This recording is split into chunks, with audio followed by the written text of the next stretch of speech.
What's going on, everyone? Back at you with another really high elo game today. We got Tabin, who's sitting somewhere like around 2200 elo right now. I think it's just about on the top page, maybe on the second page. Going up against Phoenix, who is ranked number 2 at the moment, I believe. He's on like 2400 elo. So yeah, pretty high elo stuff right here. We are on Pomerania. Oh my god, I always say this wrong. Pomerania. Honestly, one of my favorite maps, actually. Well, one of my favorite maps of the current ranked pool, I would say. I just love this map so much. You've got really good natives, House of Vaza, you've got great trade post line. You've got water, you've got a North Sentinel Island over here. It's such a fun map. There's so much like viable options on here. And with an average elo of 2300 elo, let's hope we see some fireworks today. Unfortunately, Tabin going to be missing the trade post route there just about. That's unfortunate. That's literally like worst case scenario. Like it's only just passed as well. But I don't think there's much you can do about that. You'd have to like bring a villager down, which wouldn't be worth it to help build the TP a bit faster. So yeah, don't think there's much you can do about that. Because if you had to walk over here, then you've got further to walk. So you're going to miss it anyway. But it's quite a quick trade route. So it'll come around quite quickly, so that's not the end of the world. Funny enough, don't forget as well, the irony there is that the French explorers build trade posts slightly faster than other heroes. So kind of cool little thing there. So random. I remember when they did the hero or explorer changes, especially the European explorers. Like they changed it so they're all a bit different. I was like, no one asked for it. No one really cared for it. It was just so random. Like, I'm not saying it was bad or good. I'm just saying it was kind of weird. It was just a weird change. But, hey, it's cool, man. It's all good. It's all gravy. It's just something else you needed to remember in the game, you know? Because some explorers have more attack than others now. Like, it's just something you had to... It's just something else you had to remember, which is not easy in this game because there's a lot to remember anyway. Tabin playing as France, going for the 12-10 as per usual. Very meta, on brand at the moment. Has been for a long time now as well. Pretty standard all-round deck. Got a bit of everything in there. Even got some water. It's called water as well. So yeah, 2 caravels, 1 frigate, which is what we like to see. So I'm not going to have to scold Tabin for not having any water cards in his deck. Phoenix going to be picking up 90 wood. That's insane for Brits. He's going to be aging up with 16 villagers at still a very good time. Classic Phoenix deck, having that 2 infinite settlers in his deck. I think he likes that in there because when you have those long, drawn-out Age 2 games, I think he likes to have that card. So if he kind of runs out of shipments, then he'll just spam that over and over. I've seen it before. We've seen it on the channel before as well. And I remember one time he ended up sending it like 7 or 8 times, like in an insane amount of times. And he was still stuck in H2 by like 30-minute mark. So it definitely has some usage. You won't see it very often used, but obviously feels like it's worth being in there rather than an Age 3 or an Age 4 card, which is kind of crazy to me, actually. But likewise, he has 2 caravels and 1 frigate. Does have schooners as well, so could potentially see some early, even mid-game water play. Phoenix is a Brit player that likes to add water in. You know, once he's kind of fully mana boomed, he'll start adding in some docks and some water play. Tabin going for an early House of Vaza, so I think he's going to go for the Hanseatic League. Almost aged up. Going to be the Quartermaster, I'm sure. Yes, it is. Not putting a house down. Okay, no, I tell a lie. He has put a house down. Going to have to put 1 house down. But that's okay. You put 1 house down, and then you can get Hanseatic League, and that pays for all of your population. It's like 4 houses worth. So basically 4 villagers. And so it's kind of an insane card because people seem to forget. It's not just Torp Wagons being eco. So, yes, it costs free for 550 resources, plus the 200. So it's 750 resources just to get it because you have to build the trade post. And then you have to ship Hanseatic League. A lot of it being food, though, half of it being basically food, so that's okay. But you've got to remember, that is a lot, but 400 wood for 4 torps is what you would pay for 40 population anyway. So the torps provide that population. People seem to forget. It provides a population. On top of that, it's worth 4 villagers. So for 750 resources, you get 4 villagers and 40 population. It's pretty good. Pretty damn good. Then the earlier you get it, the better.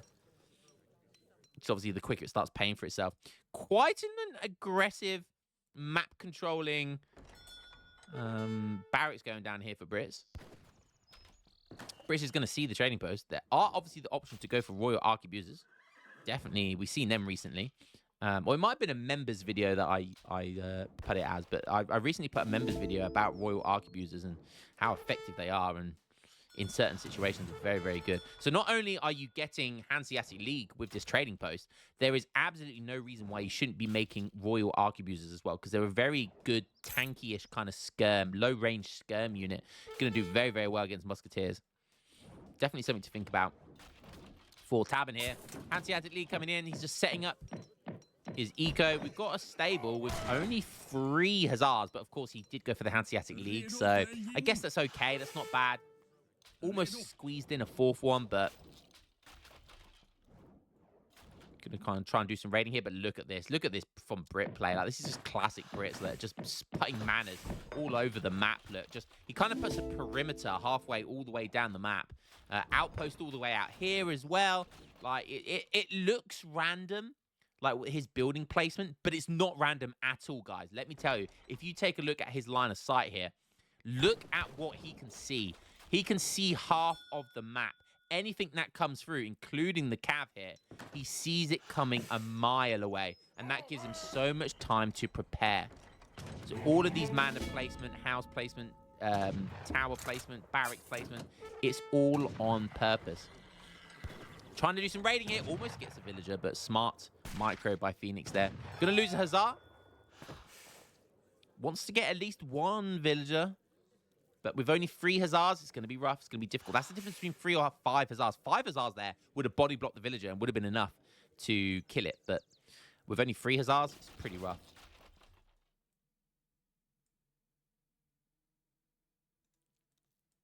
Nice scout here as well. I see lots of manners going down. Okay, taking the trade post out now. He's taking the native post and taking out that trade post. He's getting this native post for himself as well. Interesting. Probably going to want to go for Hanseatic League himself, actually. But what do we have here from Tabern? Starting to mass some musks now. Okay. 700 coin coming in for Brits. What is Brits doing? Is he trying to age here? He might be trying to age. He probably thinks that France are going for semi-FF here. But this, if Tabern has a nice timing here, this might actually be rough. Yeah, he's gone for like this, the classic 700 wood, 600 wood, 700 coin to basically go massive boom, early Musketeers into an age up. If your opponent is turtling and going age up, there's no reason why you can't just go for the age up yourself here.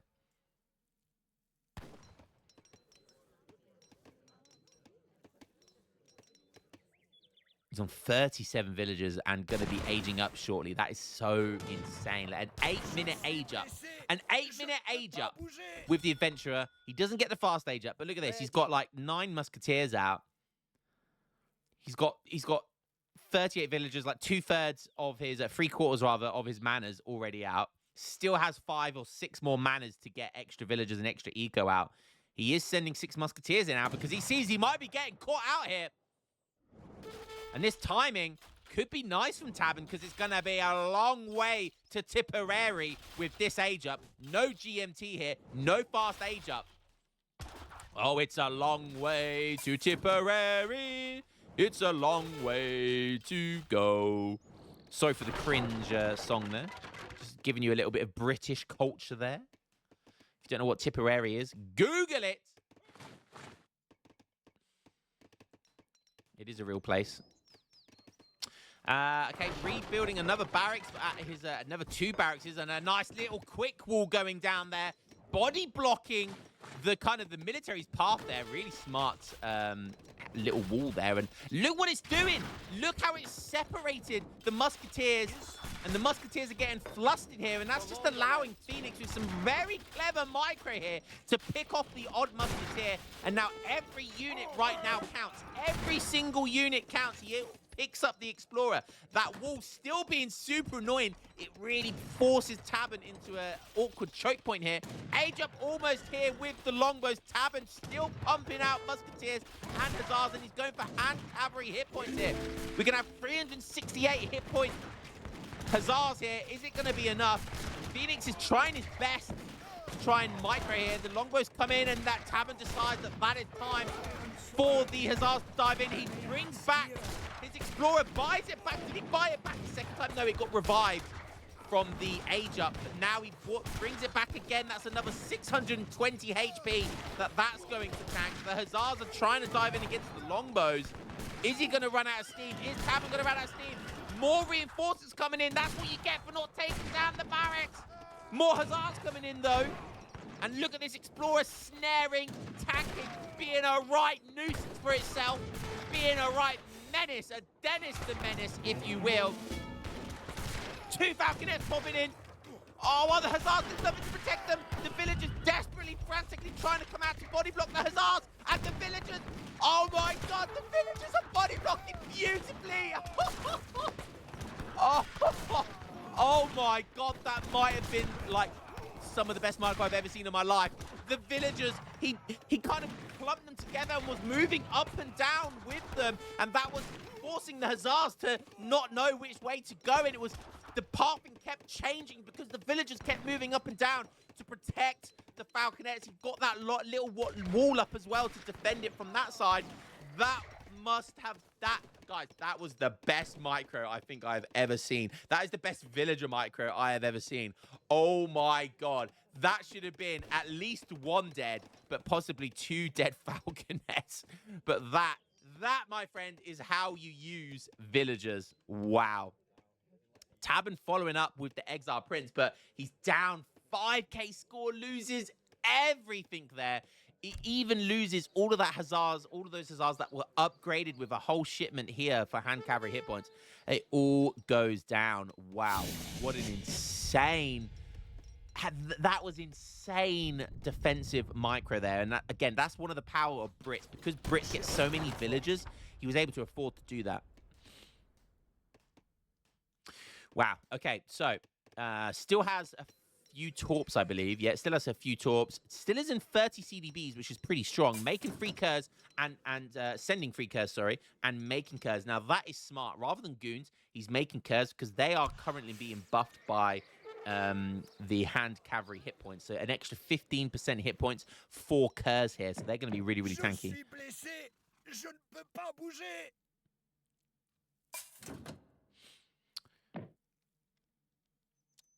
Okay, 55. Oh my God. It's crazy booming. Like 8 settlers and 1k coin. Like, it's just insane. It's just incredible. And he's going to be able to make, like, probably 3 Falconets here. And he's max pop, like, max...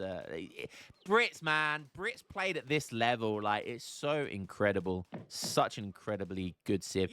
2 Falconet shipment with the 3 on the way. He's got 5 Falconets. He doesn't have a lot of anti-cav, though, and he doesn't have veteran musketeers, so this could be an opportunity here if he kind of sleeps on the amount of anti-cav he's going to need. Okay, yeah, getting veteran now. But honestly, with the amount of food he's got, rather than 5 Hussars, I would just go for the Glorious Revolution, get those, get the Black Watch out, get the Black Watch Highlanders out, and that's the anti-cav right there for you. Like, what is he going to do? You know, what's he going to do against Highlanders and 5 Falconets right now? Absolutely nothing.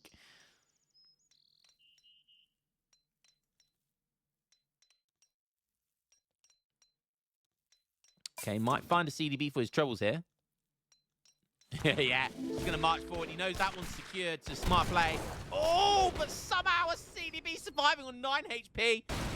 Beautiful stuff there. Only loses the 1 CDB. Clever at it. Kind of probably... It must have dodged somehow. Sometimes it's weird. And CDBs are quite quick as well, by the way. They've got a janky movement because they're a villager, but also good at military. So they've got a very janky movement to them. So they're kind of good at dodging artillery shots. It happens very often. But this is what I was saying. There's not a lot of anti-cav. There's 23 musks here. We're going to pull trick to go behind, but these curs have 574 HP. French CDBs coming in here as well. Their skirmishers backing them up to murder the musketeers. Is Tavern going to get himself right back into this game? Down goes a huge amount of Falconets worth of resource. The skirms are going to pick up the tab as well with the musketeers. What a fantastic fight there for Tavern.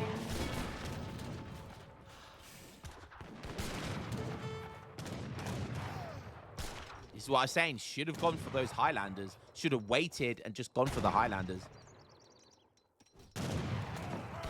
Still pushing in. Really nice micro here by Tabern.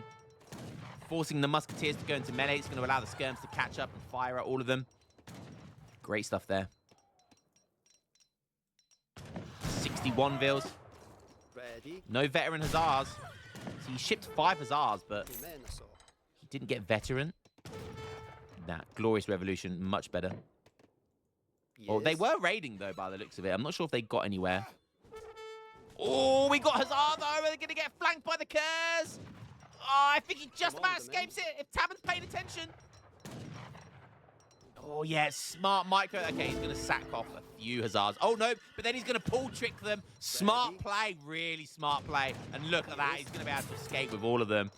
Oh, and then he fights back because Tabern pulls away. Oh, this micro is happening everywhere. The Kurz, 2 free Kurz getting obliterated over there.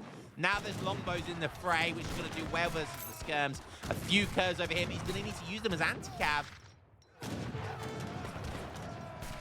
Goons coming in. That looks like a shipment of them. Wow, look at this. Brits now booming on water and Stagecoach coming in. This is such an incredible sim. It's just like 10k score deficit. It's not a fair sim, I'm telling you. Having to use French CDBs here. Ready. Now we've got 9 veteran Hussars. And that might be the game there. Yep, GG, well played.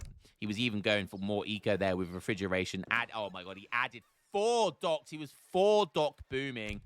No schooners here, but yeah, he ran out of food on the map almost, and so decided to go for the water. Well, I mean, that game was some intense micro, that game. That villager micro up here was probably the most OP villager micro I've ever seen. And it looks simple, guys, but it's, trust me, it's not. He had to keep moving them up and down whilst microing the Falconets away. He unpacked the Falconets and was attacking with them as well, attacking the Hussars. That was some incredible villager micro there. Credit where credit is due. That was some insane micro. Tabern was looking really hot, though. But even this quick wall, even this tiny little segment wall there, allowed the Musketeers to kind of pick off a couple of Musketeers of Tabern's and just kind of fluster them a little bit. He had this market, this second barracks kind of formed a really nice wall, and it just delayed Tabern long enough so Tabern couldn't dive in. Tabern wanted there. He needed to dive in on Phoenix's base, but it just wasn't to be there, and Phoenix that's why he's ranked number 2. That is why he's ranked number 2, because that was some insane micro. Village account. All resources gathered. Very close, though, all resources gathered, but pulling away at the end for Phoenix. Wow, guys, let me know what you think of that villager micro. That was, are you guys going to be practicing that? This is how you get better, okay? If you guys out there want to get better, okay, see something in the games that I cast, because I cast a lot of high-level games. If you see something in there, just one thing that you can't do, try doing it. So once you've seen it, and you either haven't done it before, didn't know it was even a thing, or you've tried and you haven't, you've attempted it before but have failed. Sorry. Go ahead and try it. Go on skirmish. Just go on like a sandbox mode and just practice doing that. Practice your villager micro. Go and do that, and you never know when it will come in handy. If you do one thing, every few days, it all comes together, and before you know it, you're where these guys are. Guys, hope you enjoyed that one, and I will catch you in the next game. As always, peace.